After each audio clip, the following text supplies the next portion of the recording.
नमस्कार दोस्तों, आपका बहुत बहुत स्वागत है आपके खास चैनल रिलेटेड में। और आज मेरे को आपके सामने BCS 137 का 11th क्वेश्चन जो है हमारे सामने। State the assumptions of kinetic theory of gases and derive the following expression for the pressure of a gas.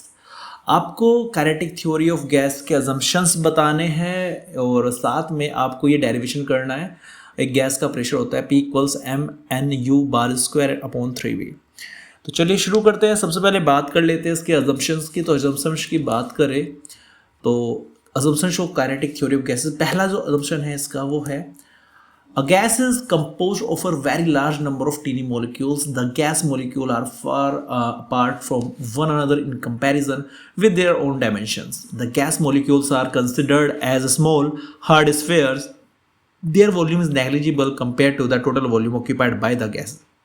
The molecules can be considered to be point masses, that is they possess mass but have negligible volume. सीधी बात है कि gas का बताया गया है कि बहुत छोटे छोटे मॉलिक्यूल से मिलकर बना होता है और जो छोटे छोटे मॉलिक्यूल होते हैं as a hard sphere behave करते हैं। वो उनका कुछ मास होता है लेकिन वॉल्यूम उनका क्या होता है, नेग्लिजिबल होता है, ये बताया गया है। दूसरे अगर अजम्पशन की हम बात करें वो है the gas molecules are in a state of constant random and rectilinear motion, that is they move in all possible directions with different speeds. कहने का मतलब है वे रेक्टिलिनियर मोशन करते हैं या रैंडम मोशन करते हैं और वे किसी भी डायरेक्शन में किसी भी स्पीड से मोशन कर सकते हैं, डिफरेंट स्पीड से। तीसरे असम्पशन की अगर हम बात करें, तीसरा असम्पशन यहाँ पर है during their motion they collide frequently with each other and with the walls of the container. मतलब मोशन करते हुए वॉल से टकराते हैं, ठीक है ना, जब वे एक दूसरे से कोलाइड करते हैं। The collision are perfectly elastic which means that the total kinetic energy of the molecule before and after the collision is the same. In other words we can say that the energy can be transfer from one molecule to another as a result of collision but the total energy of all the molecule in the system remain the same. यानी कि जब एक दूसरे से टकराते हैं तो ये अपनी जब ये एक दूसरे से टकराते हैं तो अपनी एनर्जी ट्रांसफर करते रहते हैं, लेकिन ओवरऑल जो एनर्जी रहती है वो कंजर्व रहती है, सेम रहती है, कॉन्स्टेंट रहती है, वो चेंज नहीं होने वाली है, ठीक है।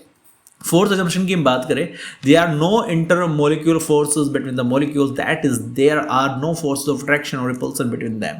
उनके बीच किसी प्रकार का भी आपको देखो मॉलिक्यूल कोई भी इंटर मॉलिक्यूल फोर्स आपको देखने को नहीं मिलेगा, ना ही अट्रैक्शन और ना ही रिपल्सन. आगे बात करें फिफ्थ अगर असम्पशन की बात करें वो है the pressure exerted by the gas is due to the force exerted of the wall of the container due to the non stop bombardment of the molecule. जैसे जैसे टकराते नहीं हुए जो बोम्बार्डमेंट होता है, बमबारी जो होती है इनकी, उनके कारण ही इनकी वॉल पे ये प्रेशर अप्लाई करते हैं. The last assumption is the sixth assumption is the absolute temperature of a gas is proportional to the mean kinetic energy of the molecules present in it. तो जो एब्सोल्यूट टेम्परेचर होता है gas का वो mean kinetic energy के क्या होता है, डायरेक्टली प्रोपोर्शनल होता है. किसके होते हैं, मॉलिक्यूल का होता है. तो ये 6 असम्पशन है, ये आपको लिखने हैं. इसके बाद आपको कुछ नहीं करना है, बस आपको एक डेरिवेशन करना है. डेरिवेशन को थोड़ा लेंथी है लेकिन उसको शॉर्ट किया गया है. आप इसमें से थ्योरी अवॉइड कर सकते हैं, थ्योरी लिखना कम कर सकते हैं. जो वैल्यूज है, न्यूमेरिक वैल्यूज है, मास है, कॉमन जो क्वांटिटीज है उनको आप लिख सकते हैं या आप थ्योरी अवॉइड कर सकते हैं, डायग्राम अवॉइड कर सकते हैं. लेकिन जब असाइनमेंट है, टाइम है आपके पास, तो मेरा मानना आप सब कुछ लिख के. तो चलिए शुरू करते हैं डेरिवेशन की ओर. तो डेरिवेशन के पार्ट को शुरू करने के लिए सबसे पहले आपने यहाँ पर एक क्यूबिकल फॉर्म माननी है. Let us consider a cubical container with side L. L इसकी साइड है, ये बात ध्यान रखना. विद एन गैस मॉलिक्यूल्स, इसमें एन गैस मॉलिक्यूल्स भरे हुए हैं और हर एक जो मॉलिक्यूल का मास है स्मॉल m है. Let us assume that one of the molecule move in the x direction with velocity component. एक जो हमारा मॉलिक्यूल है, ये वाला मॉलिक्यूल, ये u1x वेलोसिटी से x डायरेक्शन में मूव कर रहा है. It will strike the wall at the y direction. ये वाली जो वो है इससे टकराता है विद मोमेंटम ऑफ, इसका मोमेंटम है mu1x and will suffer an elastic collision so that it bounces back with the momentum minus mu1x. जैसे इस वॉल से टकराया तो वापस हो लिया फिर यहाँ से, तो इसका मोमेंटम कितना हो गया, माइनस में रिवर्स हो जाएगा, माइनस के mu1x. तो अगर चेंज इन मोमेंटम की बात करें, the change in momentum of the molecule in one collision is mu1x minus के mu1x इक्वल्स टू 2mu1x. तो ये चेंज इन मोमेंटम है, ध्यान रखना. तो अगर आप ये थ्योरी अवॉइड करना चाहे आप अवॉइड कर सकते हैं, थोड़ा बहुत अपनी तरफ बना के लिखना चाहे लिख सकते हैं, ठीक है ना. मेन चीज़ यहाँ से शुरू होती है. अभी मोमेंटम चेंज कैसे हो तो वो भी आपको पता होना चाहिए, बट थ्योरी में हटाने को नहीं बोलूँगा, आप सब कुछ लिखिएगा, ठीक है. तो यहाँ पर चेंज मोमेंटम 2mu1x यहाँ पर हो चुका है. अब बात करें the molecule travel a distance of u1x in 1 second. मान के चलो जो मॉलिक्यूल है वो 1 सेकेंड में u1x डिस्टेंस कवर कर रहा है, ठीक है, to travel a distance of 2l।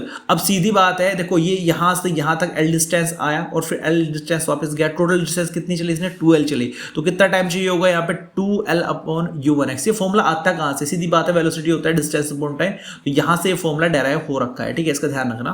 तो आपको टाइम निकालना है, टाइम यहां से क्या हो जाएगा डिस्टेंस अपॉन वेलोसिटी, डिस्टेंस कितनी चली 2l चली, वेलोसिटी कितनी है u1x है, तो समझने के लिए आप यहाँ पे देख सकते हैं। Hence the number of collision between the molecule and the shaded phase taking place in unit time will be the inverse of the above expression। तो अगर आपको नंबर ऑफ कोलिजन फाइंड करना है तो जो ये सेकंड है आपको इसका रिवर्स करना पड़ेगा, यानी कि 2l को नीचे लेके जाना पड़ेगा, u1x को ऊपर लेके जाना पड़ेगा। तो ये टोटल नंबर ऑफ कोलिजन्स यहाँ पर आ चुके हैं u1x अपॉन 2l। आगे चले तो आगे यहाँ पर अगर आपको change in momentum, change of momentum 1 second और rate of change of momentum per molecule find करना है, उसका फॉर्मूला होता है change of momentum per molecule per collision and number of collision molecule undergoes with shaded phase in 1 second. सीधी बात है, ठीक है, यहां पर है जो चेन मोमेंटम आपको लिखना है पर मॉलिक्यूल और पर कोलिजन, और यहां पर नंबर ऑफ कोलिजन आपको लिखना है, सीधी बात है। तो यहां पर चेन मोमेंटम आया था 2mu1x और यहां पर टोटल नंबर ऑफ कोलिजन कितने थे u1x अपॉन 2l, दोनों का मल्टीप्लिकेशन किया तो आ गया mu1x का स्क्वायर अपॉन l। ये 1 नहीं है, ये l है, इस बात का ध्यान रखना। आप l ऐसा ना बनाए, l नॉर्मली ऐसा ही बना के चले, वरना ये आई लगेगा पता नहीं चलेगा कब, क्योंकि बुक से तो समझ में आ जाता है कि एक्चुअल में ये एल है, लेकिन आपको दिखना चाहिए कॉपी में। As per Newton second law, जो न्यूटन का सेकंड लॉ कहते हैं, we know that force equals rate of change of momentum. Force equals क्या होता है rate of change of momentum. तो यहां से जो फोर्स आता है निकल के वो यही क्या कहलाएगा, फोर्स कहलाएगा, mu1x स्क्वायर अपॉन l यहाँ से आ चुका है। तो ये किसकी फॉर्म बन चुकी है, फोर्स की। एक मॉलिक्यूल की, एक बात ध्यान रखना, ये एक मॉलिक्यूल का फोर्स निकल के आ चुका है। मॉलिक्यूल तो बहुत सारे, सीधी बात है। तो अगर एक का u1x आया तो बहुत n मॉलिक्यूल है, तो n मॉलिक्यूल पे कितना लगेगा, पहले पे इतना, दूसरे पे इतना, ठीक है ना। तो इन सब में से m अपॉन l कॉमन आ जाएगा। ओवरऑल जो फोर्स लगेगा सारे मॉलिक्यूल्स के, टोटल फोर्स जो लगने वाला है वो है ये सामने आपके। तो इक्वेशन 8.32। अब जो from equation 8.28 the term in the bracket is equal to the NUX square, ये यहाँ पर जो ये पूरी की पूरी जो यहाँ पर इक्वेशन है, यहाँ पे इसका थोड़े से इसकी बात कर लेते हैं, ठीक है। 8.28 इक्वेशन आपको क्या बोलती है, ये थोड़ा सा देखो, अगर इसको अलग से समझाना पड़ेगा। मान के चलो आपने एवरेज पढ़ा होगा, ठीक है, x1 plus x2 plus dash dash xn यहाँ पर है अपॉन n है, तो उसको हम x बार करके लिख लेते हैं। इसी प्रकार इस वेलोसिटी को, इन वेलोसिटी को हम क्या लिख सकते हैं, u बार की फॉर्म में हम लिख सकते हैं। तो ये यहाँ पे बन जाएगा पूरी वैल्यू NUX बार का स्क्वायर। ये आया कैसे, ये n इसकी मल्टीप्लिकेशन में चला गया, स्क्वायर है तो स्क्वायर पे लगा के n इसकी मल्टीप्लिकेशन में यहाँ पे चला गया, तो ये हो गया NU बार x स्क्वायर, ठीक है। तो यहाँ पर कितना आ चुका है, टोटल फोर्स आ चुका है। अब बात कर लेते हैं यहाँ पर ये जो UX की वैल्यू होती है, UX बार स्क्वायर वो होती है U बार स्क्वायर अपॉन 3, ये वैल्यू होती है। ये वैल्यू उसमें पुट करेंगे तो यहाँ पर U स्क्वायर, ये 3 यहाँ पे आ जाएगा। उसके बाद प्रेशर का फॉर्मूला होता है फोर्स अपॉन एरिया, फोर्स की वैल्यू यहाँ से आप पुट करोगे। और एरिया कितना है, इसका एरिया है एक साइड का, वो है L square, L into L करके L स्क्वायर आ जाएगा। वैल्यू रखेंगे काट पीट के, यहाँ पे ये चीज़ आपको मिलने वाली है। तो यहाँ पे वॉल्यूम जो L क्यूब होता है वो क्या कहलाता है, आपका वॉल्यूम कहलाता है इस क्यूब का।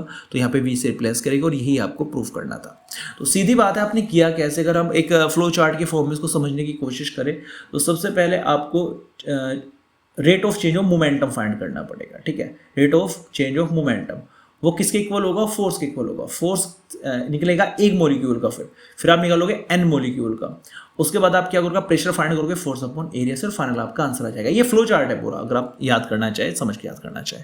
तो ये था आपका पार्ट बी का 11th क्वेश्चन, उसका सॉल्यूशन। उम्मीद करता हूँ वीडियो आपको अच्छी लगेगी। वीडियो अच्छी लगी प्लीज लाइक कर देना, चैनल को सब्सक्राइब जरूर कर देना ताकि इस प्रकार की वीडियोज हम आपके लिए लेकर आते रहे। Thank you so much for watching this video.